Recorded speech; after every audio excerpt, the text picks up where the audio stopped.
Eu comecei a ver coisas aos 6 anos de idade. Minha família é uma família tradicional italiana, onde meu pai assumia as responsabilidades de casa, indo trabalhar, minha mãe cuidava da casa. Eu nasci em 1975, então tem que avisar que era antes da internet, antes de muita coisa, né? Entendeu? Antes dos videogames também. Cara, onde eu morei, a minha casa foi a 7ª construída na rua. Hoje já tem 3 bairros em volta. Entendi, antigo mesmo. Muito. A casa era muito antiga e assim, eu morava perto de um hospital, que era o Albert Einstein. A casa tinha uma energia curiosa. Então, ela foi construída em cima de uma senzala, perto de um hospital. Então, você imagina que eu estava no parque de diversões da espiritualidade. Com o tempo, aos 6 anos de idade, eu comecei a ver coisas estranhas acontecendo em casa. Que são aquelas presenças estranhas que você vê o vulto passando assim. Só que você não vai falar, mamãe, tem um homem passando. Não, eu fiquei quieto. Eu não sabia o que era. E sabia que meu pai era muito rigoroso, muito rígido em relação à família. Então eu falei, eu não vou me expor, não vou buscar arrumar confusão com meu pai. Vou deixar. Então eu ficava só observando, só observando, só observando. E era muito? Eram muitos. Eram 6, 7 caras desse tipo. Eu vou te descrever como eu lembro deles, tá? Lembrando que o que eu tô te passando é uma ótica de uma criança. Sim, tá. 2 metros de altura, mais ou menos uma largura de 1,5 metro, com os olhos vermelhos. Acompanhava meu pai. Para onde meu pai ia, eles iam atrás. Eu ficava com medo. E eram vários desses aí? Tudo Eram vários. bem parecido? E assim, bem parecidos já começa a complicar.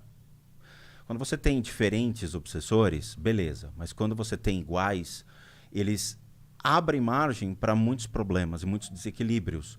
Ataques de raiva. Depende muito da maneira como eles se conectam, mas pode levar uma pessoa a ter surtos emocionais. Entendo. Tá?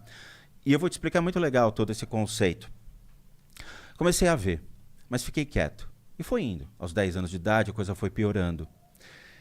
A casa, naturalmente, gerou um toque de recolher. Então, eu tenho um irmão, a diferença é de 2 anos. Tanto meu irmão quanto eu, nós sabíamos que a casa tinha alguma coisa. Então, nós passamos a escutar coisas estranhas na casa. Um dos fatores, por exemplo, a gente não saía do quarto. Então, dava 8 horas da noite, todo mundo para a cama, porque no dia seguinte tinha aula. Só que a gente ficava acordado até mais tarde para ficar escutando sons estranhos, porque sabia que acontecia. Teve um dia que eu acabei escutando alguns barulhos estranhos vindos da cozinha. E a minha casa era um corredor de mais ou menos 10 metros que levava para 2 quartos grandes, que eram 2 suítes onde meus pais ficavam, e eu e meu irmão dormíamos juntos. Tinha um outro quarto aqui e um outro quarto aqui, que eram quartos de bagunça e de brinquedo. Um corredor grande, cozinha, sala de jantar. E embaixo era uma sala de visitas, que ninguém entrava. Ninguém entrava.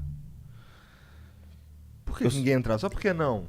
Eu vou explicar, a história é maior. Entendi, tá. Tem muita coisa legal, Caralho, cara. que doideira. Eu escutei um barulho na cozinha, eu levantei e botei o ouvido na porta. De repente eu escutei passos vindo, porque era carpete. E meus pais estavam dormindo já há muito tempo. Escutava e parava. E sabe, quando criança, vai aquele ponto de interrogação em cima direto. Você fala, caracoles, o que tá vindo? Chegou uma hora que eu olhei pelo buraco da maçaneta para procurar. Aí escutei uma voz que ecoava dentro da minha cabeça, não passava pelo ouvido, falando, volta pra cama. Velho. Apertou. Eu fui direto, mas eu pulei pra cama e me enrolei. A partir desse momento, eu comecei a ser notado por esses seres. Então, todas as vezes que eu passava pelo corredor, dava para vê-los entre os quartos, observando quem passava pelo corredor. Eles estavam esperando meu pai. E o pior é que, assim, eles saíam no momento em que meu pai entrava em casa. Então, eu sabia que meu pai estava chegando quando eu via a movimentação desses seres. Caralho, cara. Que loucura. Era incrível. Era algo que você sempre os via. Sempre. Se você tava em casa, você tava vendo esses troços. Sempre. Só que em contrapartida também tinha coisas estranhas que aconteciam. Então uma vez, era altos e baixos. Tinha o dia que eu via, tinha dia que eu não queria vê-los e eu me distraía com outras coisas. A distração da mente faz com que você não perceba mais eles. Você tá distraído, você tá fazendo outra coisa, tá? Na minha época, videogame... Puta, eu fui ter videogame muito depois. Os dias foram passando e teve os altos e baixos. Passei a estudar à tarde, chegava na hora do almoço e teve um dia que eu voltei para casa, ia deixar sempre minha mochila em cima da cama e ia almoçar. O dia eu cheguei e fui deixar a mochila em cima da cama e eu vi um cara em pé no quarto, 2 horas da tarde, cara, assim, com sobretudo, vestido como se fosse, Inglaterra, chapéu, tudo. Eu parei e fiquei olhando. Aí o cara, sem mexer a boca, falando, você está me vendo? Cara, a primeira coisa que eu fiz foi, mãe, tem um homem no quarto! Aí eu já falei. Minha mãe, obviamente, apareceu, não viu nada. E quando minha mãe chegou, já não tinha. Eu falei, cara, vou ficar quieto. É melhor ficar quieto. Aos 14 anos de idade, eu sofri um acidente de carro. Eu tinha um amigo, um vizinho que virou meu amigo, que morava na rua, na casa da frente. Era uma rua muito tranquila, a minha rua, cara. Não passava carro, não passava nada. Ninguém acessava aquilo, porque a avenida ficava de acesso paralelo. A gente não tinha rota de fuga como tem hoje, de trânsito. Não tinha trânsito na época. Entrei em casa para pegar uns brinquedos, fui me divertir com o meu vizinho da frente. Na época do G.I. Joe, Comandos em Ação. Legal. Puta, gostava bastante. Eu também curti, a gente fazia uns fortes e ficavam invadindo Isso, fortes. mas já tinha uns fortes, mas a gente fazia nas árvores. Como tinha muita árvore, então tinha o paraquedista, a gente jogava. Era legal, o comandante Cobra, o Destro. Isso. Puta, adorava. Atravessei para mostrar os brinquedos pro menino. Deixei lá, quando eu voltei, apagou, eu não lembro de mais nada. Eu acordei, eu tava uma casa de diferença no chão. Então eu rolei a rua.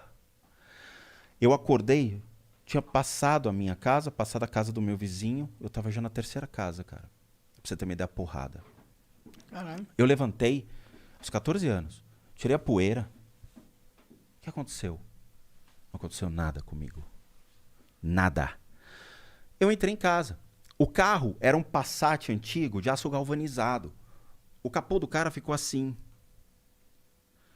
Na hora, o cara entrou, me pegou, me botou no carro e me levou pro Einstein. A única coisa que aconteceu, eu caí e bati a cabeça no chão. No que eu bati a cabeça no chão, tinha uma pedra e me cortou a cabeça. Só. Não quebrei nada. Só que aí tem um porém.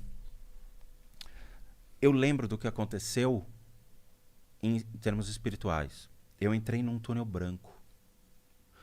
Nesse túnel branco, eu lembro de estar subindo. Cara, e tá sorrindo, feliz da vida. E eu entrava no túnel, eu olhava pra cima e falava, meu, que da hora, que legal. Chegou lá em cima, eu vi minha bisavó. Eu não tinha contato com a minha bisavó. Eu raramente a via. Quando chegou lá em cima, a minha bisa olhou pra minha cara e falou, Rô, não é a sua vez. Você pode descer. Eu desci muito rápido. E aí eu acordei. Que viagem, cara. Caralho. E aquilo ficou na minha cabeça. Eu falei, porra, então o túnel branco existe. Então essa bagaça é real. Porque eu vivia o negócio.